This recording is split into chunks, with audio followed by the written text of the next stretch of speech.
Kapa Hawaiian FM 100.3, 99.1, online at kaparadio.com. We are celebrating Na Hoku Hanohano as we honor all of our Hawaii Island artists. And we're so excited to have these guys join us at the Kapa Cafe. Please welcome from the Hilo side, first-time nominees, and they're also from two different genres, father and son. We have Ryan and Kyle Sabate joining us on the Kapa Cafe. How you guys doing? Aloha, guys. Very good. Thank you for having us. First of all, can you explain to everybody what genre you both were nominated for so that the rest of the world can hear and acknowledge that? Okay, I'll go first. I am in the rock album of the year category. It's actually our second nomination. We were a finalist last year, so 2 for us. And then for me, my bad. I'm sorry about that. I'm trying to get into my IG live. This is the first for me. Thank you. Trying to multitask. My genre is Hawaiian hip hop, and this is my second year in, but this time as an artist. Oh, first time producer. Yes. Yeah, I won last week for producer. He helped produce Punahele's record. Okay, awesome. You know, we live on Hawaii Island, which of course more island music and whatnot, and so rock and roll and hip hop don't have as many venues to play at. Yet I see that you guys find your way to stay busy. Yes, absolutely. Oh yeah. Yeah. So I guess we'll play where whoever has us. And yeah, for me too, like it depends on like releases. Like I'll try to set up gigs like kind of right after, like because I go more the single route now. I rarely will I do a project. I tried to do an annual thing where on my birthday, June 8th, there's like a project. I did my first album dropped 2018 on that birthday. That was like my 22nd or something birthday. I was doing it with Casey, and then this last one was right before COVID.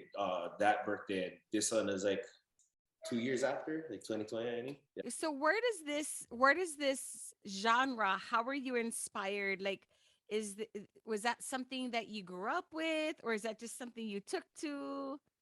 No, actually, yes, I grew up with it. I like any kid growing up in Hawaii, you start off playing ukulele and all that stuff.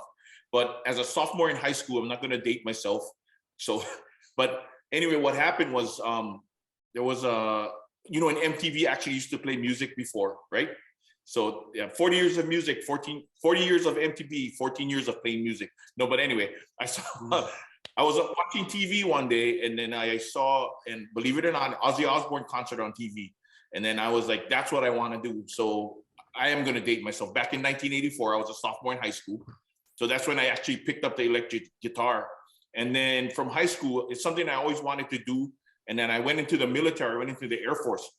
So I started, I don't drink or do anything, other extracurricular stuff. So as my friends were all out partying when I was in the military, I stayed in my room and played guitar all day.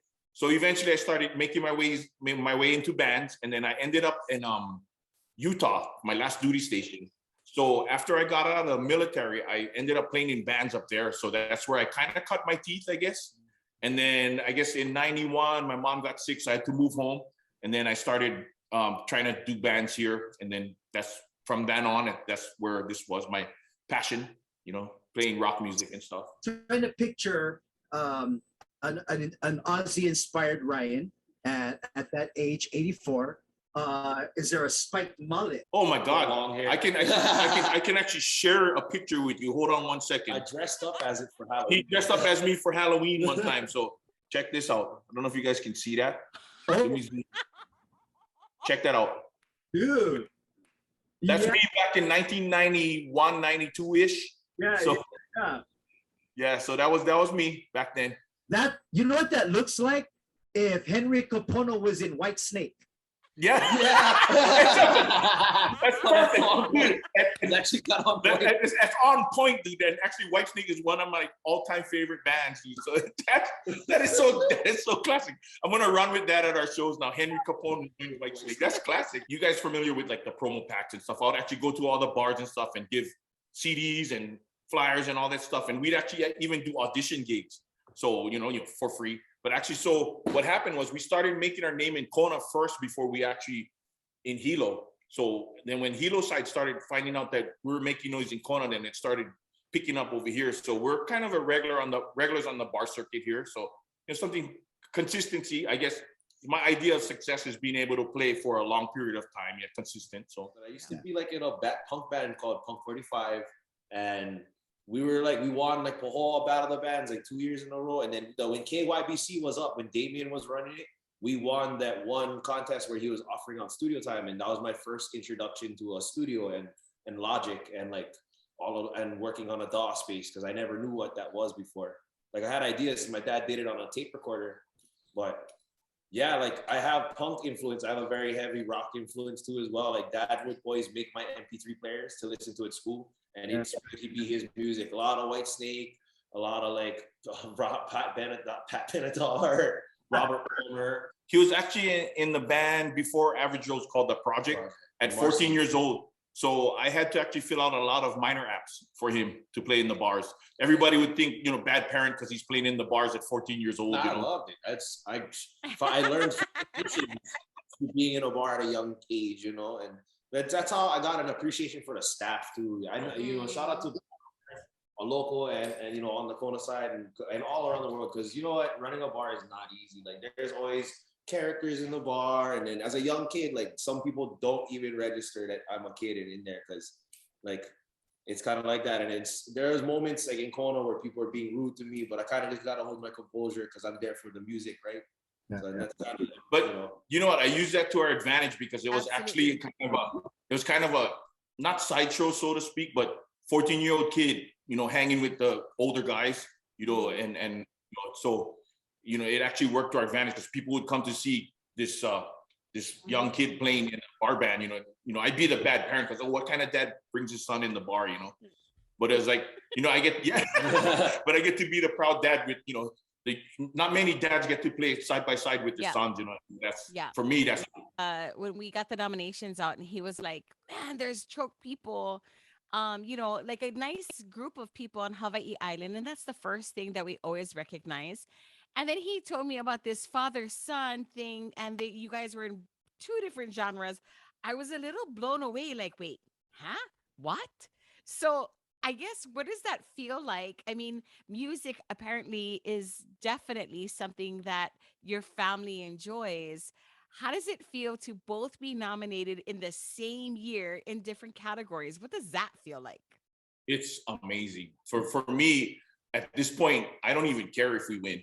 For us, being a bar band from Hilo, and Jazz knows, because Jazz, you don't know this, but I actually remember I watched you when you were in Ehukai in Hilo, Hawaii. Oh, So when he had hair, when we all had hair. So, but yeah, so actually Earl is actually really good friends with my older brother. So, but I remember Jazz guys in Hilo, Hawaii, and I was like, one day, you know what, we'll get there. But anyway, to answer your question, to me, it's awesome. I believe, and for me this year, I didn't even care if we win. Just getting on the final ballot for a bar band from Hilo is pretty amazing in itself. So I'm 100% in right here. So I'm like promoting this guy and getting him, and that any dad's dream is to see their kids do better than them. Yeah. So that's where I'm at. And for me, just to go through the whole experience is a win already, but be even sweeter if he gets it. So that's all I want. I don't even care if we win. I want him to win. So Awesome. Where can everybody get your guys' music? All platforms, iTunes, Spotify. For me, I still go to SoundCloud route. So for everybody looking at the underground scene, SoundCloud for me. But my major ones is Spotify, Apple Music, iTunes, and like Deezer. Because I use DistroKid as a publishing, so it's free, royalty free, and I get everything back, and they put it to all of those. I have like YouTube IDs, so that, I don't know, where is yours? For us is iTunes, just basic ones, iTunes, Spotify, YouTube Music, Pandora, I think. And then of course you can get the live Average Joe's experience by come watching us live. And how can we follow that though? Like if you guys are gigging, like that's the other thing too. We want to see you guys gig. For those that are watching, that are on island, they want to follow you guys. Do you have an active Facebook page that people can see where you guys are playing? We do. It's a Average Joe's Band Hilo 3.0 page on Instagram as well, and Twitter. And so so we're posting all the time on there. And then our personal pages, that we always post.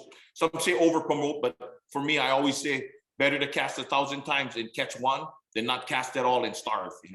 And that's kind of one of my big issues with bands around here. They think they don't need to promote and they don't think it's important, but then yet they grumble when nobody shows up to their shows.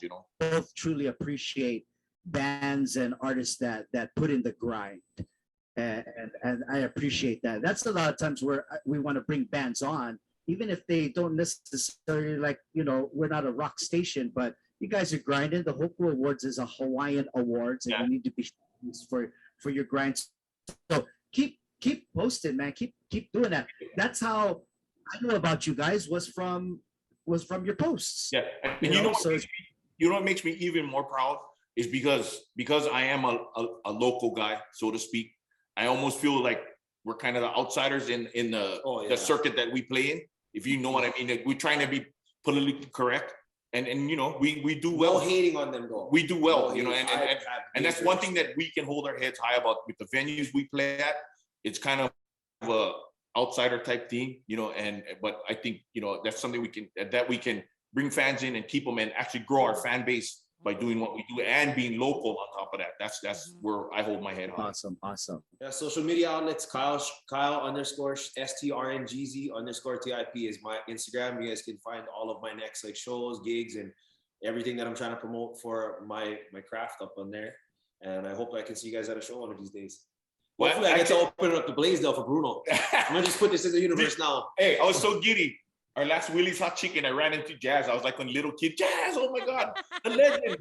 Jaz. You're an amazing frontman, bro. I took a lot of. So when Jaz walked away, I was like, fanboy, and I told my bitch, you know who that is? That's Jaz. That's from Kapa Radio. That's Jaz. I was so fan. Lucky I never run down the road chasing after you. I'm appreciative that our band Ehukai locally had some influence for our grind. Right? Yep.